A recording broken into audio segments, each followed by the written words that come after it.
Hi everyone. In this video, I am going to discuss about the problems on thermal stresses in composite bars. Okay, so without any late, let us solve this problem. So it is very easy.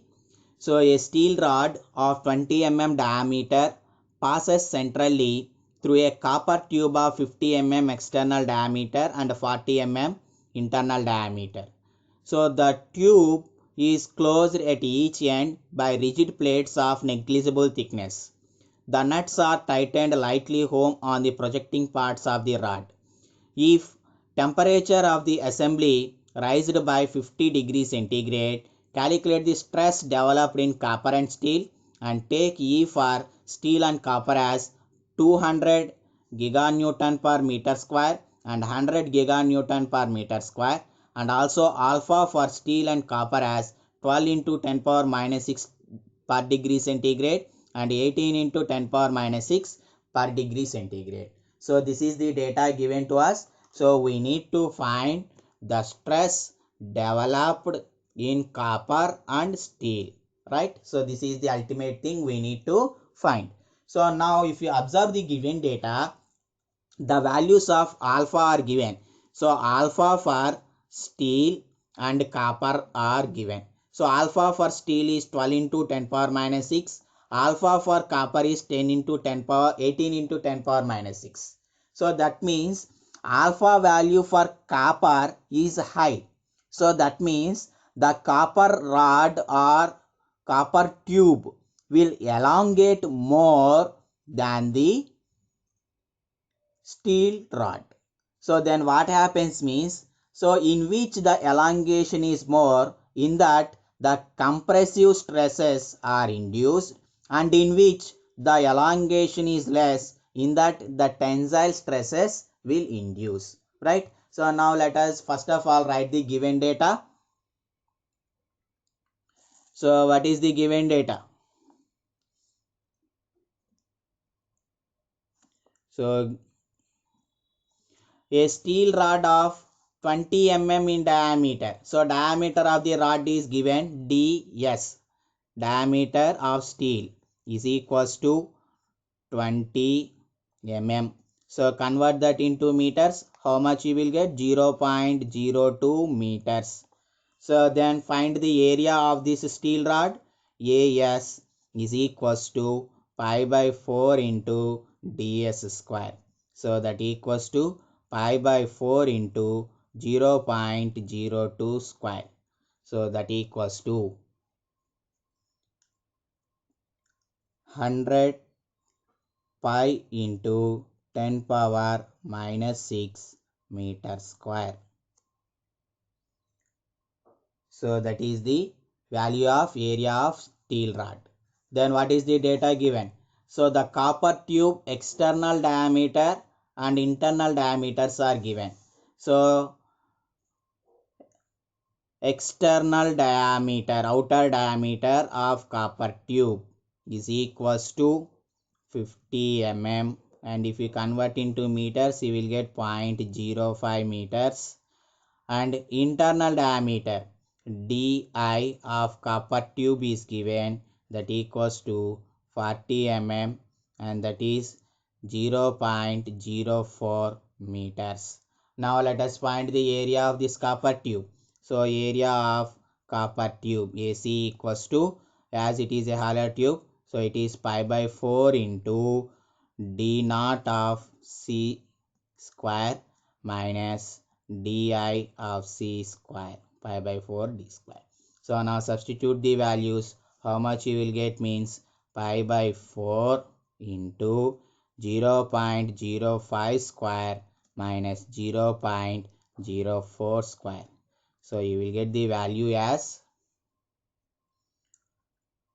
225 pi into 10 power minus 6 meter square. And next, what is the value given to us? The total assembly temperature is raised by 50 degrees centigrade. So that means the change in temperature is given delta T, that equals to 50 degree centigrade.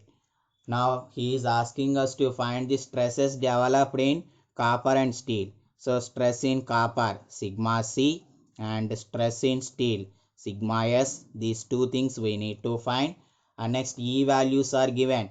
So E for steel is equals to 200 giganewton per meter square. So that equals to 200 giga means 10 power 9 Newton per meter square. And next E for copper EC equals to 100 giganewton per meter square. So that equals to 100 into 10 power 9 Newton per meter square. Next coefficient of linear expansions alpha values are given. Alpha for steel is equals to 12 into 10 power minus 6 per degree centigrade, and alpha for copper is equals to 18 into 10 power minus 6 per degree centigrade.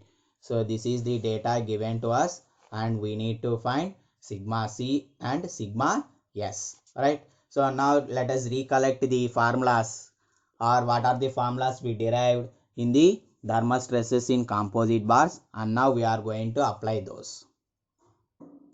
What is the first formula? So the load acting on both the bars should be equal. That means load on each bar is equal. So based upon that, what we can write? Sigma S into AS is equals to, this is the load on steel bar, and the load on brass bar is sigma B into AB. Now substitute the values. So sigma S we don't know, into AS value 100 pi into 10 power minus 6 is equals to sigma B value we don't know, into area of brass we calculated another rod is copper, right? So sigma C into AC, not brass. So sigma C into what is AC value? 225 pi into 10 power minus 6. So 10 power minus 6 pi. So these two are cancelled. Then what we will get? Sigma S is equals to 225 by 100 means 2.25 sigma C. So this is, take it as equation number 1. Next, we need to get another equation from expansion of steel and copper tube. So here I already told the copper coefficient of linear expansion is more when compared with the steel. So that's why a compressive stress is induced in the copper and a tensile stress is induced in the steel. So if you take that, expansion of steel rod is equals to expansion of copper tube. So what is expansion of steel rod? First we will write the free expansion, that is alpha S into delta T into L.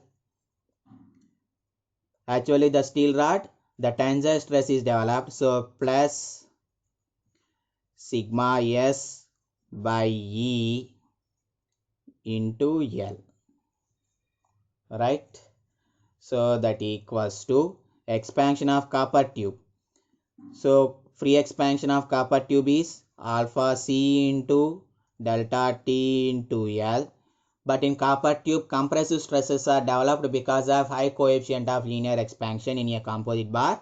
Then you will write minus sigma C by EC into L, right? Then in all four terms, L is common, so cancel that L. Then what is the expression you get? Alpha S into delta T plus sigma S by ES is equals to alpha C into delta T minus sigma C by EC.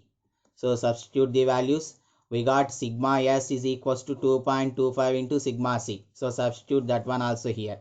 Alpha S, it is given as 12 into 10 power minus 6 into delta T 50 degrees centigrade plus sigma C value S value is 2.625 into sigma C divided by ES value 200 into 10 power 9 is equals to alpha C 18 into 10 power minus 6 into delta T 50 minus sigma C by EC value is 100 into 10 power 9. Now if you observe in this entire expression, the only unknown value is sigma E. So now let us calculate that sigma C. So if you solve this expression, you will get the sigma C value as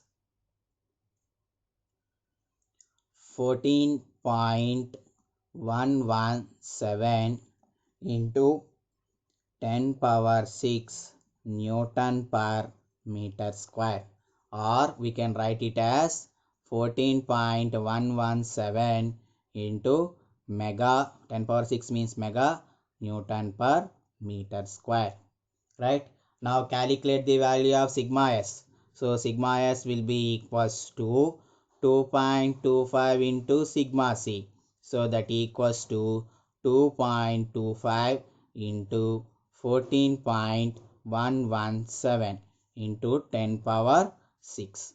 So that equals to how much you will get means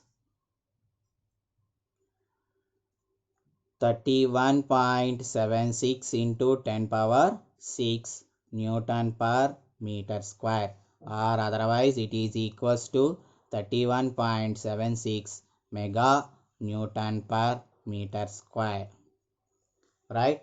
Or otherwise, one already I told 1 mega Newton per meter square is equals to how much? So here for your purpose I am explaining, that equals to 1 into mega means 10 power 6 Newton by 1 meter is equals to 1000 mm. 1000 means 10 cube mm whole square. So that equals to 10 power 6 Newton by 10 cube into square, 10 power 6 mm square. So here this 10 power 6 will be cancelled, that equals to Newton per mm square. So 1 mega Newton per meter square equals to 1 Newton per mm square. So then what we can write here? 14.117 Newton per mm square, and this one as 31.76 Newton per mm square. Right? So like this we have to solve the problems on thermal stresses in composite bars. Right? I hope you understand this problem. If you understand, please like this video and subscribe to the channel. Thank you.